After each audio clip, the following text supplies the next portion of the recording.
நல்லா இருக்கா மச்சான்? நல்லா இருக்கா மச்சான். கறி ரொம்ப டேஸ்ட்டாக இருக்குதா மச்சான். வேணா மச்சான் உனக்கு கறி. அது ஒன்றும் இல்லை மச்சான். பக்கத்து வீட்டில் ஒரு ஆடு வந்து நோய் வந்து செத்து போச்சு. அதை தூக்கி போட சொல்லி என்கிட்ட கொடுத்தாங்க. அதை தூக்கி போடுறது எனக்கு மனசு வரல. அதை எடுத்துட்டு வந்து பிரியாணி போட்டேன். நீ எதுக்கும் பயப்படாத, உனக்கு ஒன்றும் ஆகாது. ஆடு செத்து ஒரு 5 hour தான் ஆகுது. நீ சாப்பிடு. போடா.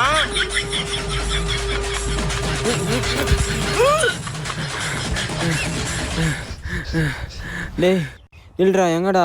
டேய் மச்சான் ஆடுக்கு பிரியாணி செஞ்சுக்கடா, கூட்டுக்கறடா. நீங்க ஒரு கட்டு வந்துறடா. டேய் சொல்றது கேளுடா, போடா வீட்டுக்கு. உனக்கு வேணா போடா, நான் போறேன். இது யாரால மாத்த முடியும்? போ.